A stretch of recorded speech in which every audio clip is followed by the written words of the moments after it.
こんにちは。インテリアデザイナーの太田由美です。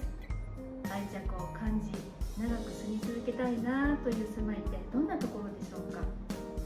そういった空間づくりを一緒に考えながら作っていきたいなと思っています。好きだなって思えること、そういったものを共有していけたら楽しいセミナーになると思います。31日、ぜひご参加ください。